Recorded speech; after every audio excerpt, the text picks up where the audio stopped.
I can admit that I've stuck to some of the same makeup techniques for years, even if they're not the most effective for me now. But you can't grow just sticking to what you know. So in this video, I want to share some makeup tips that I really wish I knew sooner because I've been testing them out and they have elevated my makeup looks like crazy. I'm super grateful to Online Makeup Academy for sponsoring this video. We'll talk about them in a second, but first, if you're new here, hi, my name is Miranda. I've been creating budget beauty videos since 2012. I'm so glad you found me. Let's get into it. Okay, I've been testing this first tip out for the past few weeks and I am flabbergasted at how much more consistently I'm achieving a smoother foundation look, and that is to apply your primers with a brush. I have always applied my primer with my hands, like a moisturizer, and what's happening when I do that? I'm most likely applying unevenly. I'm applying a lot more product in some areas, less product in others, and that's not something that you can necessarily see with a lot of primer formulas that are either clear or maybe they just sink into the skin really quickly. Particularly with my favorite drugstore primer, the e.l.f. Power Grip Primer. This is the 4%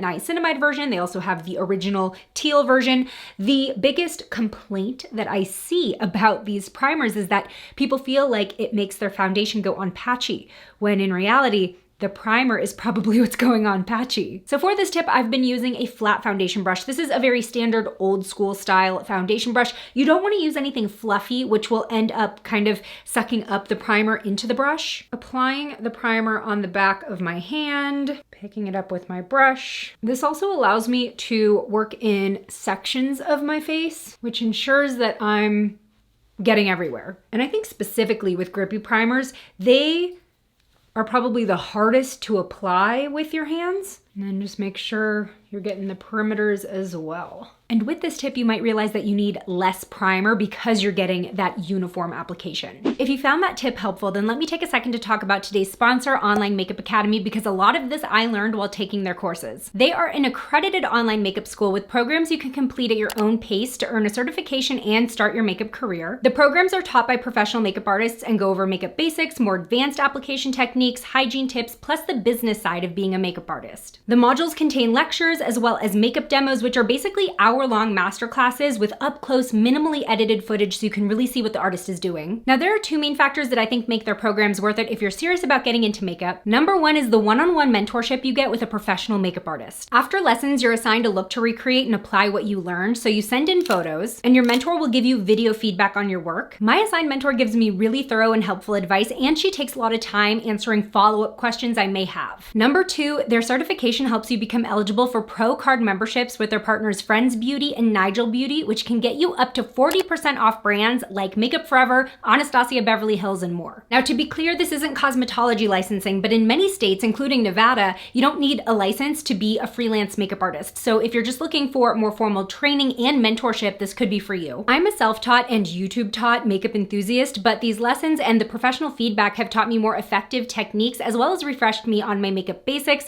So if you're interested, I do have a discount code and the link in the description. Now let's get back into the tips. This next tip I got straight from my Online Makeup Academy mentor, Isabella. I had asked her what I could do to switch up my under eye concealer routine. Because of the shape of my eyes, I've always had these deeper creases that don't have to do with aging, and makeup loves to crease there. And up until now, the only thing that has helped me minimize creasing is baking. But as I get older, baking is looking a little less flattering with the fine lines and texture and dryness that I'm experiencing in this area now. So I asked her about this while doing the natural makeup module of my program, and this is the method that she recommended to me that has been working like a charm. Step one, moisturizing the under eye. I'm using the Versed Brightening Eye Gel. This has vitamin C and caffeine, plus this little rollerball applicator feels so good first thing in the morning. And this is definitely something that I had not been consistent with prior to taking this program, and now it is a don't skip step for me. It really does make a huge difference. Okay, I'm gonna press this in and then just leave it alone for a couple minutes so it sinks in. And typically this is something I'd probably do before primer, just, you know, when I'm not filming. Next, I'm gonna go in with color corrector before applying my foundation and before deciding whether or not to use concealer. The idea here is I want to correct and brighten this area with the least amount of product possible, and color correcting can get most of the job done. So I am using the Moira CC Prep Concealer. This is in their light shade, and I wanna focus this where I specifically see the darkness or those bluish tones under my eyes. It doesn't need to be like a full swipe here. Blending that in with my Alter Ego 101 brush. I do have an alter ego code, which is just /beauty. And then I also have a Moira code, which is /beauty15. So I am tapping that in and really keeping it exactly where I applied it. So you can see this has already really brightened this inner area right here. Once that's blended, I go in with my foundation before deciding whether or not I need additional concealer. These two products might be all I need to neutralize and brighten this area. So it's all about kind of making that judgment call and doing so with the goal of using the least amount of product under the eyes. Okay, I just finished my foundation. Now, looking in the mirror, I think I do want to add just a little bit of concealer, but because I corrected, I'm definitely not going to use as much as I probably would have had I just gone straight in with concealer. Taking the NYX Bear With Me concealer, which y'all put me onto. If you have not seen the video where I test and rank your favorite drugstore concealers, definitely check that out. I will leave the link below. I just really want a little more brightening in the hollow area. Super happy with how this is looking and used so much less product than I would have. Now this is the point in my routine where I would typically go in and bake with a ton of under eye powder before anything had the chance to crease or move around, and this is where my mentor's tip threw me for a loop. Isabella told me to leave it alone. Do a few more steps in my routine and then revisit the area to see how much product is being pushed out of those creases. So that's what I'm gonna do. I'm gonna film another tip before coming back to this one. 1 second. Okay, I'm back. It's been about 10-15 minutes. I've done a few more steps in my makeup and revisiting my under eyes. I can definitely start to see some of that product being pushed out of the main crease under my eye. See how it's kind of gathering right there? So I want to buff that out. I'm using a clean, fluffy blending brush. This is something that I would typically go in my eye crease with. And I'm going to lightly blend out that product that gathered. A little bit on the other side too, not as much. And now I want to lightly set this area. So I'm using the About Face Curtain Call powder in Veil. I'm going to take the same fluffy blending brush and really tap off the excess. I want this to be a very light layer. I'm just going to blend that right over the crease and just in that area in general. Totally the antithesis to baking right now. And then I'm gonna wait some more. I wanna see if it happens again, if more excess product needs to be rebuffed or removed before setting with a final layer of powder. Now, I want to sort of utilize this technique with my expression lines as well. Particularly on my forehead, I do get these lines horizontally. I'm just gonna tap them out a bit, taking a bigger fluffy blending brush, getting rid of most of the powder and lightly setting. While I'm letting this all sit, I want to finish my face makeup. I'm using the Physicians Formula Butter Contour Palette. For blush today, I'm using the About Face Cheek Freak. This is in the shade Big O. Beautiful red blush, but you really don't need a lot if you don't want it to be like a statement. It's sort of a cream to powder formula. It's just such a nice color for that flushed look for spring and summer. Then highlighting with my Old Faithful ColourPop Light Sticks and Glazy. Okay, let's finish up these under eyes. So checking in, I don't see any more product bunching. If you do, then repeat the last steps, but I'm gonna go in with my final layer of powder. Using a triangular puff, this one is from Revolution, and going back into my About Face powder. I love this powder so much, especially because my old favorite from Lottie London is going to be disappearing because the brand did. The only thing I'm not a fan of is the bulky packaging. I cannot travel with this. Okay, so I wanna make sure that I get a nice even layer on my puff.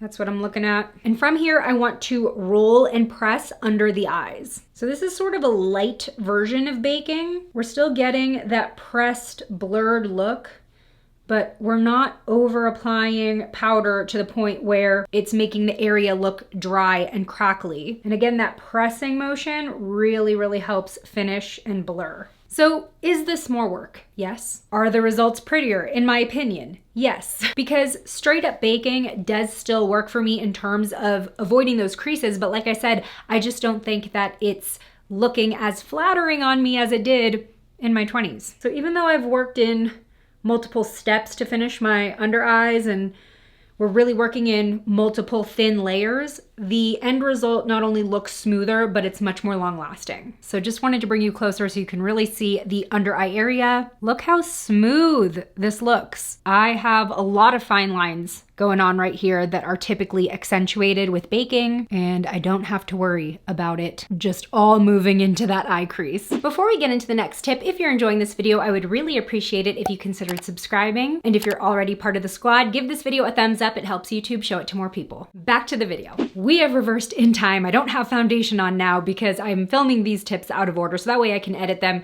in a way that's more cohesive, just a little behind the scenes peek. Next, I have some foundation application tips for people with large pores, people with dry flaky skin, or a combo of both, which I definitely experience. When dealing with large visible pores, I have them on the tops of my cheeks on either side of my nose. For the smoothest application appearance, try buffing your foundation in with a brush first before pressing to finish. Today I'm applying the Milani Conceal and Perfect Blur Out Skin Tint Stick. This is in the shade 7. I've tested this foundation stick with a lot of different application methods. My absolute favorite has been this buffing brush from Real Techniques. This is their bubble blending brush, and it is so soft, but it has the perfect amount of density versus flexibility ratio to make it perfect for blending cream formulas. So I'm gonna go ahead and swipe some of the product on in this area, give myself a little cat whisker moment. And it doesn't necessarily have to be a circular motion. You can buff downwards, brush upwards, and then you can finish by patting to create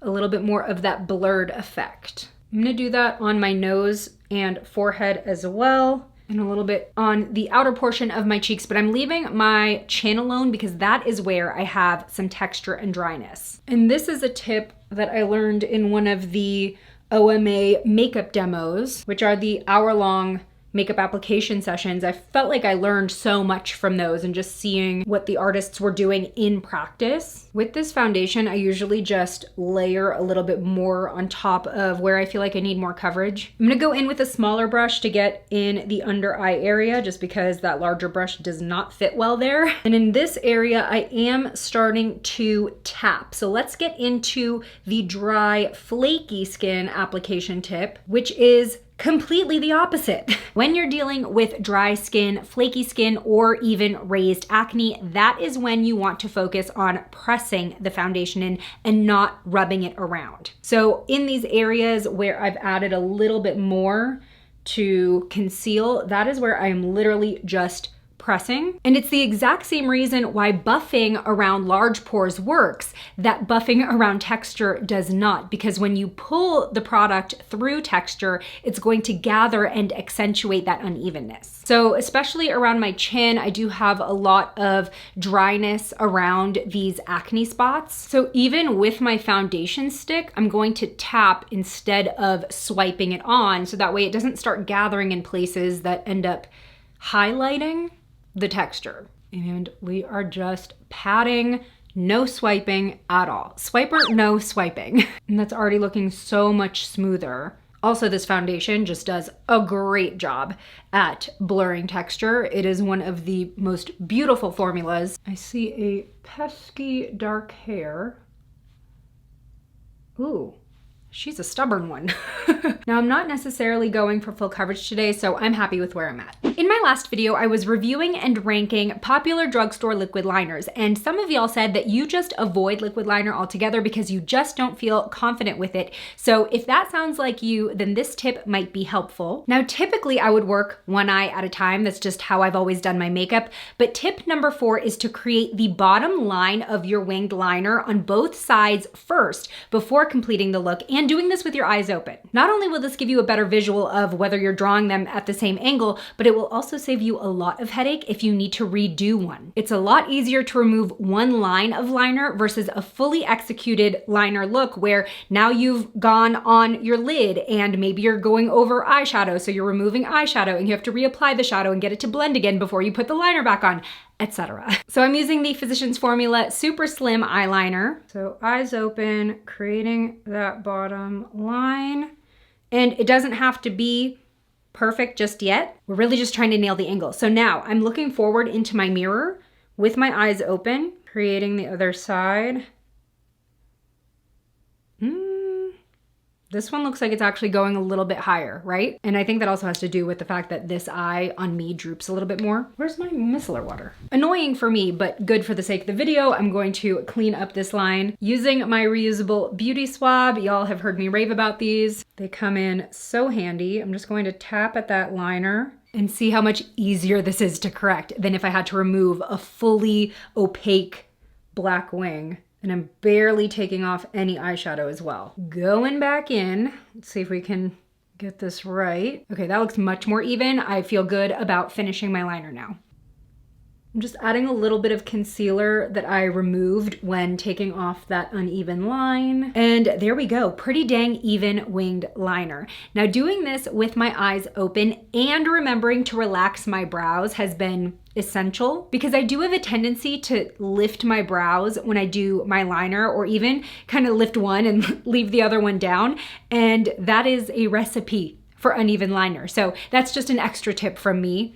Make sure you kind of like relax your face so that way you're not pulling your eyes in a different direction than how they sit normally. This next tip I discovered for myself a couple years ago, and it really streamlined my glam makeup looks. And it may be an unpopular opinion, but I think that individual lashes or lash clusters are so much easier and so much more beginner friendly than strip lashes. I said what I said because with a strip lash, think about it. There are a lot of things you're trying to do at once. You're trying to place the lash as close to the lash line as possible while also lining up the corners so they're centered. Then you're also trying to press down at the center and each corner before the glue dries out, but if the glue is still too wet, it's also not gonna stick down. And then if something goes wrong and you need to replace it, you are going to be pulling off a solid line of whatever makeup's underneath. Plus with clusters, you can really customize your look to what's most flattering for your eye shape. So just like with strip lashes, I am gonna prep my own. Gonna give them a curl. Then I'll apply a light layer of mascara. I've really been loving the L'Oreal Paradise Big Deal Mascara. This is one that had to grow on me, but I feel like I've gotten the hang of it now where I know the ideal amount to apply for maximum effect and no flaking or smudging. Now, unlike how I typically apply mascara, I'm actually going to keep it lighter in the outer corner and go in a bit more generously in the inner corner, because just the way that I do individuals on myself, I keep the inner corner just my natural lashes. So the mascara will be doing all the work in that spot. Don't forget the bottom while we're here. My favorite lash clusters are from the Kiss the New Natural line. I have 2 packages open right now. Each pack has 2 rows of short lashes and 2 rows of medium lashes, so you can really build it out and fan out or flare out your eye. And I'm using the Kiss Lash Couture Super Strong Lash Adhesive Glue. So I'll start with a medium length lash, and I'll add some of the lash glue to the band, just a nice thin, even layer. Don't over apply. You don't need a ton of glue because this is so much lighter than a full strip of lash. And depending on the look that I'm going for, often I just do 2 on each eye. I'll do 1 medium, 1 short.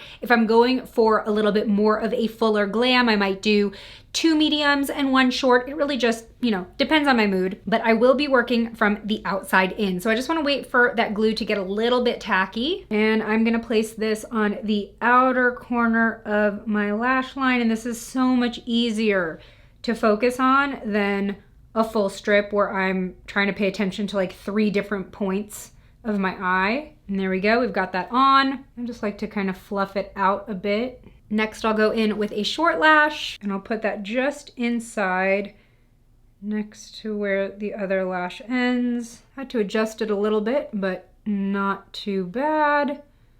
Very easy to nudge it over without messing up my makeup because it's so small. Do I want to add another one? I can't decide.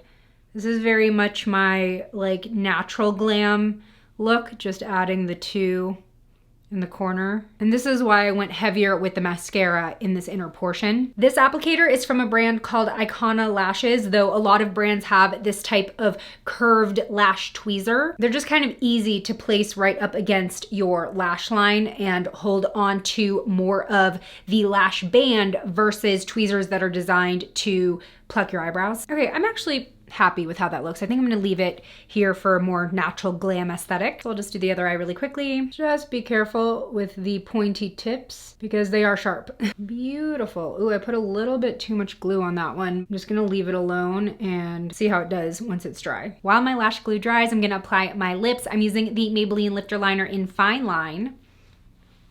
Topping that off with the Milani Keep It Full Plumping Balm in Bisou. Okay, that glue is still looking white because I over applied. I'm just gonna dot it with my black liner to conceal it. Another bonus tip from me, and we're good to go. So if you avoid fake lashes because you don't feel confident enough to place them correctly, I would really recommend trying out individual clusters. For years, I would avoid this style because I was intimidated. They seemed like more work, but I think they give me way more control that I end up going faster with these than I do strip lashes. And finally, we're at our last tip, and this is the tip that I feel like has really made me impressed with how my makeup looks both on camera and in person lately. You don't have to choose one or the other when it comes to powder versus spray for setting your makeup. It may be a no-brainer, but I have always thought of it very black and white. Either I use powder everywhere, especially like in summer when I want more mattifying, or I use spray everywhere. But especially as someone with combo skin, I get the smoothest and most long-lasting results by using both of them. But obviously we gotta do this strategically, right? So like I said, I have combo skin and I often get oily in my T-zone, so that is where I really want to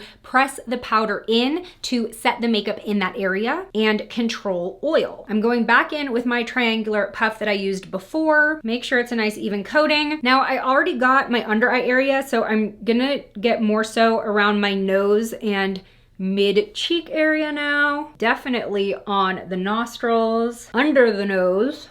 I get a lot of fading and breakup there. On the chin, especially where I've pressed in that foundation around the texture. And then I know I put a little bit on my forehead before. I'm just gonna go ahead and do a final layer where I feel like I need it, right in the middle where I get shiny, and that is all I'm doing with powder. Then I'll seal everything in with my setting spray. This is the Milani Make It Last Original, but the jumbo bottle. Thank you for making a jumbo bottle of this Milani because Lord knows I go through the small ones way too quickly. In the past, I would have just powdered my T-zone and then used like whatever was left on the brush for the rest of my face, but that just doesn't really do me and my skin type justice. Okay, so this is going everywhere.